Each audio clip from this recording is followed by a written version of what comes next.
Halo anak-anak kelas 10 akuntansi yang di rumah, apa kabar kalian? Semoga kalian semua dalam keadaan sehat ya. Nah, pada pertemuan kali ini, materi yang akan kita bahas adalah mengenai asumsi, prinsip, dan konsep dasar akuntansi. Jadi, tujuan pembelajaran yang akan kita capai adalah kalian di rumah sebagai peserta didik harus memahami tentang asumsi akuntansi, prinsip akuntansi, dan konsep dasar akuntansi. Ayo kita belajar. Asumsi, prinsip, dan konsep dasar akuntansi. Nah, kita tahu bahwa tujuan akuntansi itu adalah menyediakan informasi berupa laporan keuangan yang bermanfaat bagi berbagai pihak yang berkepentingan. Agar informasi akuntansi tersebut dapat memenuhi tujuannya, maka penyusunan laporan keuangan harus berdasarkan asumsi-asumsi dasar akuntansi. Nah, adapun asumsi dasar akuntansi menurut GAAP adalah yang pertama, asumsi kesatuan usaha. Kedua, asumsi kontinuitas usaha. Tiga, asumsi periodisasi tepat waktu. Empat, asumsi pengukuran unit moneter. Lima, asumsi kewajiban usaha. Enam, asumsi keterandalan. Tujuh, konsistensi asumsi. Dan yang terakhir adalah asumsi akrual. Sedangkan asumsi dasar akuntansi menurut pedoman SAK itu ada yang pertama di sini ada dasar tunai. Apa itu dasar tunai? Dasar tunai itu adalah dasar akuntansi yang menetapkan bahwa pencatatan transaksi atau peristiwa ekonomi hanya dilakukan apabila transaksi tersebut menimbulkan perubahan kas. Jadi transaksi itu terjadi apabila menimbulkan perubahan kas. Disebut dengan dasar tunai. Yang kedua, dasar akrual. Dasar akrual itu adalah dasar akuntansi yang mengakui transaksi dan peristiwa lainnya pada saat kejadian. Jadi bukan hanya pada saat menerima kas, pada saat terjadinya transaksi. Itu yang dimaksud dengan dasar akrual. Ketiga, konsep entitas atau sering kita sebut dengan konsep kesatuan usaha. Nah, apa itu? Jadi itu adalah akuntansi harus berlaku untuk setiap unit ekonomi secara terpisah. Nah, jadi tidak boleh keuangan itu dijadikan satu ya, antara keuangan pribadi dengan keuangan perusahaan. Maka jika kita memiliki perusahaan, konsep inilah yang berlaku. Jadi memisahkan antara keuangan pribadi dengan keuangan perusahaan, disebut dengan konsep entitas. Nah, selanjutnya yang keempat itu adalah kelangsungan usaha. Nah, kita tahu jika kita mendirikan suatu perusahaan, maka pasti kita menginginkan untuk usaha kita terus berlanjut. Ya, jadi berlanjut sampai di masa depan. Ini yang dimaksud dengan kelangsungan usaha. Yang kelima, ada unit moneter. Jadi seluruh transaksi dan peristiwa ekonomi dapat dinyatakan dalam satu mata uang tertentu. Nah, kalau kita di Indonesia kita menggunakan mata uang rupiah. Yang terakhir adalah periode akuntansi. Nah, periode akuntansi ini adalah laporan keuangan perusahaan harus dilaporkan secara berkala, dibagi dalam periode tertentu. Nah, biasanya periode akuntansi itu laporannya dibuat 1 tahun sekali. Ada juga yang membuat 6 bulan sekali atau setiap bulannya. Jadi tergantung dari perusahaannya ya. Itu namanya periode akuntansi. Nah, paham ya, Nak? Ini adalah asumsi dasar akuntansi menurut pedoman SAK. Ibu lanjut lagi. Prinsip dasar akuntansi. Nah, selain asumsi, kita juga harus memahami prinsip dasar akuntansi. Pertama, ada prinsip biaya historis atau kita sering sebut dengan historical cost principle. Jadi, prinsip ini adalah untuk mencatat aset perusahaan, yaitu harga perolehan yang digunakan ya, yakni harga beli ditambah dengan biaya-biaya yang terkait dalam pembuatan aset dan mencatat modal dan biaya.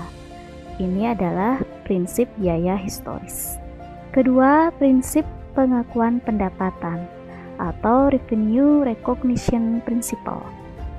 Prinsip saat suatu pendapatan diakui karena telah direalisasikan.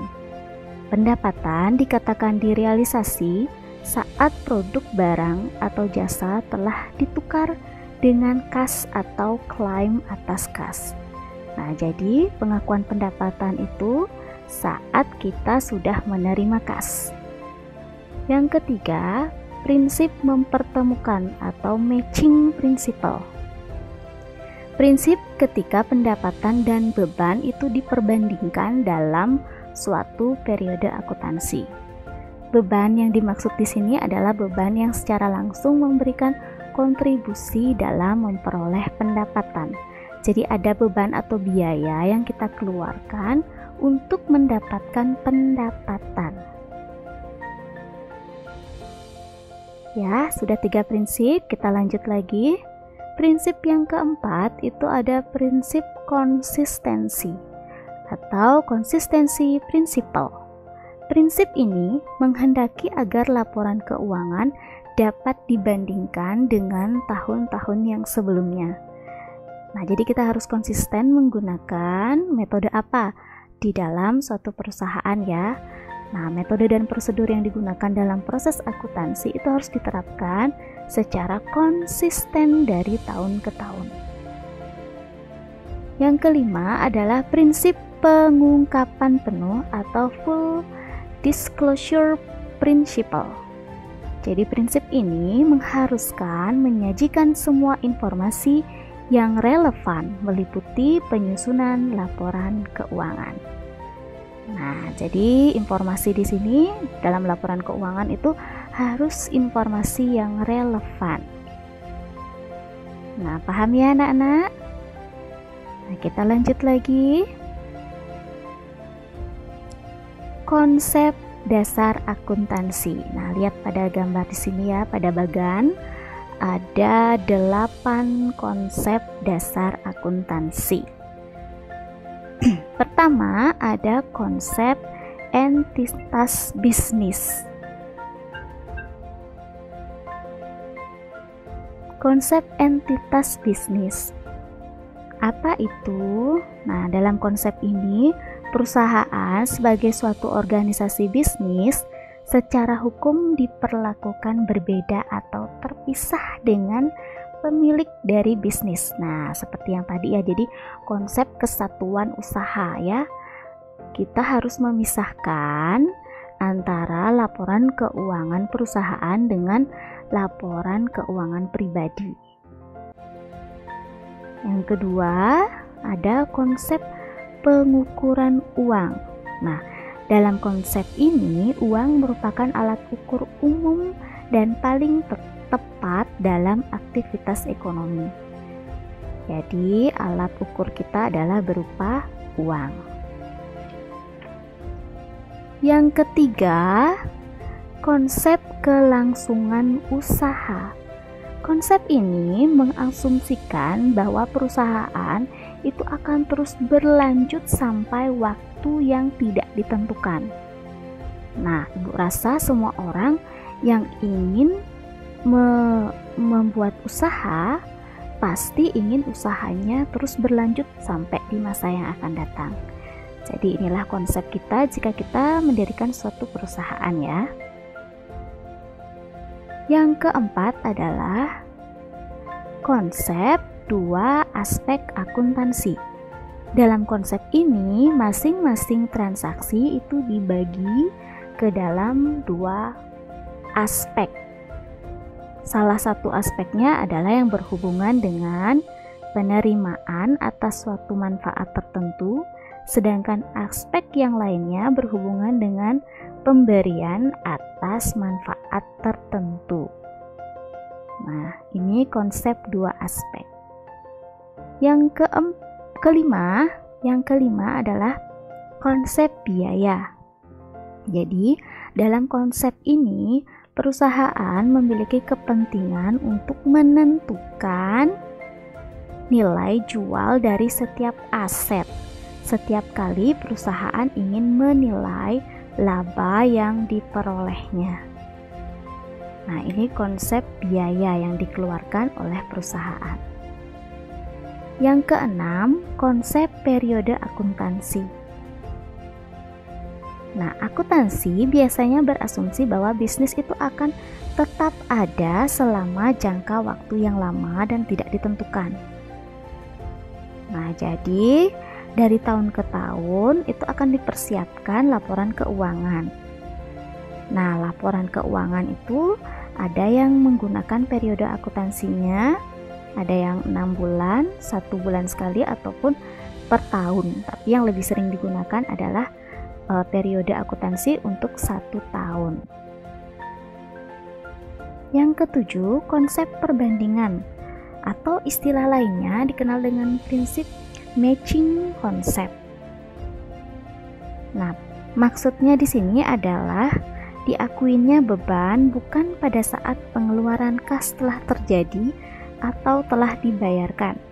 Namun, beban tersebut diakui ketika suatu produk atau jasa secara aktual memberikan kontribusi terhadap pendapatan. Jadi hubungannya adalah dengan beban dan pendapatan. Ketika kita mengeluarkan uang untuk biaya yang dikeluarkan, maka kita akan memperoleh suatu pendapatan. Yang terakhir ada konsep upaya dan hasil.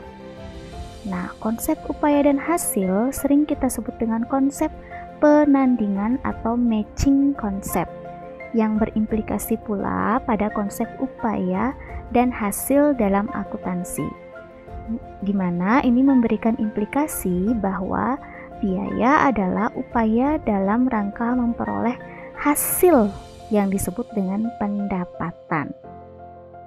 Ini konsep upaya dan hasil. Nah, itu tadi konsep dasar akuntansi. Ya, sekian penjelasan dari Ibu mengenai dari asumsi, prinsip, dan konsep dasar akuntansi. Mudah-mudahan kalian bisa memahaminya ya. Ya, sekian dulu pertemuan kita hari ini. Sampai jumpa di pertemuan berikutnya. Terima kasih. Sekian pertemuan hari ini ya. Nanti kita jumpa lagi di pertemuan berikutnya. Tetap jaga kesehatan dan tetap ikuti proses pembelajaran secara daring. Bye!